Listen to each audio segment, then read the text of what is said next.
Muy buenas. Quiero inaugurar esta nueva sección de vídeos, bueno, no va a ser una sección, desde el gallinero. Creo que el gallinero es el mejor sitio para hablar de dónde salen las ideas, cómo nacen las ideas y cómo podemos desarrollarlas.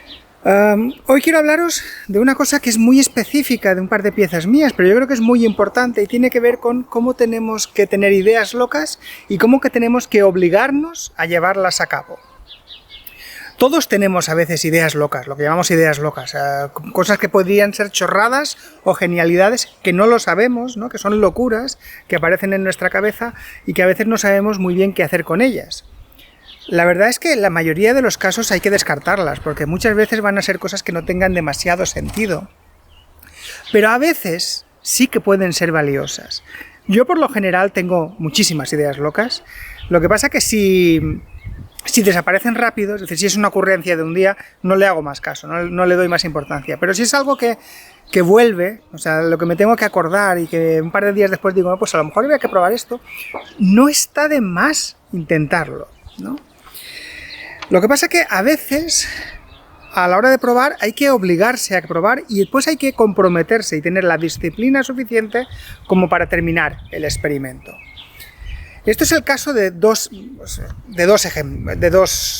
piezas mías o de dos series de piezas mías. La primera, que os podría poner como ejemplo, sería toda la serie de Calix en cerámica azul o en general todos los robots en cerámica azul. Os cuento la historia. Esta idea a mí me viene en realidad de mi abuela, de cuando yo era niño iba a pasar los veranos o algunas temporadas en la casa de mi abuela, en Francia. Y ella tenía una vajilla de porcelana azul, como yo creo que tiene la gran mayoría de gente en todo el mundo, casi casi, y en su caso era con escenas napoleónicas, entonces el plato en el fondo tenía una escena napoleónica. Y yo me acuerdo cuando me daba los postres, que siempre tenía aquellos platos, una de mis ilusiones, aparte de comerme el postre, era ver qué escena sería la que habría debajo, porque normalmente había crema o había algo así. Entonces, eso para mí era emocionante, y esa emoción sigue perviviendo en mí. Es algo que tuvo importancia cuando yo era niño y que de alguna manera me sigue trayendo muchos recuerdos y muchas cosas buenas.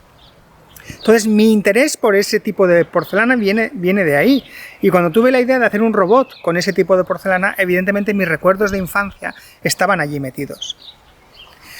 Y dije que, bueno, que por qué no probarlo. Es una cosa que se me había ocurrido varias veces, que quería probar, pero no me atrevía, y hasta que lo intenté, hasta que un día me puse. Claro, el problema cuando empecé a hacer todos los dibujitos, especialmente por la zona de la cara, es que todo mi conocimiento de escultor tradicional, me estaba gritando y me estaba insultando, porque todo eso va en contra de los principios fundamentales de la escultura en la que yo en principio tengo que creer, en enseñar los volúmenes, en no despistar la forma, en priorizar la forma, el volumen y la esencia de la escultura por encima de cualquier cosa. Y yo estaba precisamente cubriendo todo eso con pequeños dibujitos que tampoco tenían gran... no sé cómo decirlo, no es que fuera una gran obra de arte que cubría la forma, estaba cubriendo la forma, la esencia, con cosas muy ornamentales y en principio muy superficiales. Entonces, a mí me costó muchísimo. Yo me acuerdo que estaba a media pieza y yo diciendo, estoy haciendo la mayor chorrada de la historia. Y el primer cáliz de cerámica azul lo hice pensando que era una mala idea, desde que empecé a pintar en azul hasta que lo terminé. Si yo me hubiera dejado llevar por las sensaciones en ese momento, habría abandonado esa pieza. Pero me obligué, me impuse disciplina para terminar ese experimento.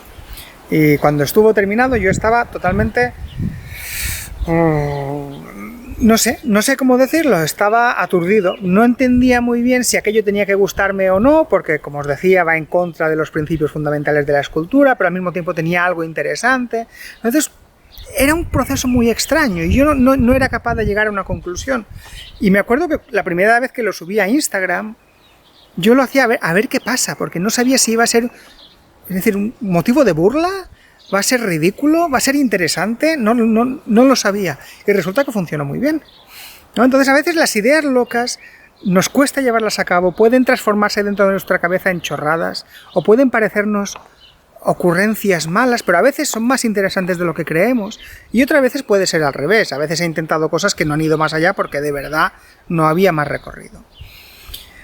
Otro ejemplo que os quería contar es el de los mosaicos. He hecho muy poca cosa porque, a diferencia de la cerámica azul, el tema del mosaico comercialmente no ha funcionado tan bien. Lo volveré a intentar, pero de momento no ha funcionado tan bien. Y es una historia parecida, aunque el final sea diferente. A ver, a mí los mosaicos me vuelven loco. Es ver, yo en Rávena alucinaba, me parecía el sitio más bonito del mundo. Yo estoy convencido de que el cielo está hecho de mosaico.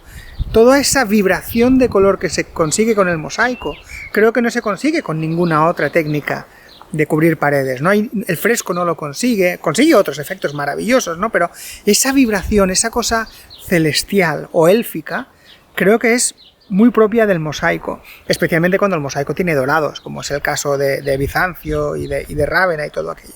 Entonces a mí me volvía loco. Pero claro, suele ser en plano, muy pocas veces hay mosaico en escultura, en formas, en bulto redondo, y sobre todo no hay mosaicos en caras, ¿no?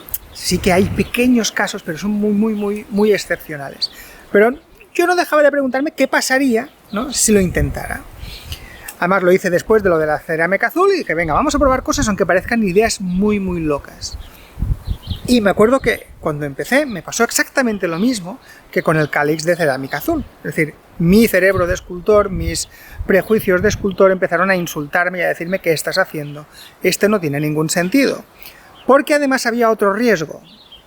Y es que las referencias que a mí me servían para los mosaicos eran las de Rávena especialmente, ¿no? Toda esta serie de mosaicos de esa época. Pero claro, en España tenemos una referencia muy clara de mosaico en escultura, que tiene que ver con Gaudí, con la Sagrada Familia y con el Parque Güell, y más que con Gaudí sería con Jujol, que sería el decorador de Gaudí, que creo que es el que tuvo la idea de hacer aquello. Y a mí me gusta, a ver, el trabajo de Gaudí me gusta mucho, no me gusta tanto como los mosaicos de Rávena, creo que no tienen esa magia y esa ligereza profunda, no sé cómo llamarlo, esa cosa especial, ¿no? Pero no es a lo que yo aspiraba. Y sobre todo, una de las referencias que tenemos muy claras en España de escultura con mosaico tiene que ver con los souvenirs que se pueden vender en Barcelona, que yo conozco muy bien porque he visto muchos y tal, ¿no? Y a mí me daba miedo de que mi escultura con mosaico pudiera parecerse mucho a un souvenir de Gaudí en Barcelona. Y todo el tiempo estaba pensando, estás haciendo un souvenir cutre, no va a funcionar. Pero bueno, así, de todas maneras, lo terminé. Claro, tanto lo de la cerámica azul como lo del mosaico son cosas que en medio del proceso no ves el resultado final, no te das cuenta de cómo va a quedar. Tienes que terminar todo el proceso para poder evaluar si vale la pena o si no vale la pena, ¿no? Entonces tienes que a veces obligarte en un proceso que puede ser muy largo, como son estos dos ejemplos, y que pueden provocarte sensaciones muy contrarias, ¿no? Pero necesitamos esa disciplina para llevar estas cosas a cabo. El mosaico no funcionó tan bien, gustó, pero no se vendió mucho. Lo volveré a probar, tengo que volver a probarlo porque creo que la idea puede tener sus frutos. Pero es verdad que compiten muchas cosas ahí y es verdad que afecta a la forma de una manera especial. Pero bueno, creo que vale la pena intentarlo. Lo que os quería comentar hoy es esto, es no dejar pasar estas ideas locas, analizarlas, dejarlas reposar si queréis, pero sí darles una oportunidad, y una vez que le damos la oportunidad, a veces obligarnos, ¿no? Forzar un poquito la máquina y terminar el experimento, porque ya os digo, en estos dos casos para mí todo el proceso me habría hecho parar, me habría tirado atrás. Si esto lo hubiera hecho sin la disciplina que me impuse al empezar, seguramente ninguno de los dos proyectos habrían terminado, porque os digo, me parecían absurdos y que no tenían sentido. No sé si os parece útil este tipo de reflexiones del gallinero. Si es así, por favor, hacedmelo saber. Y ya nos veremos muy pronto. Por cierto, estoy preparando un vídeo de cómo hice esta cara de mosaico, que creo que va a salir muy pronto. Muchísimas gracias y hasta pronto.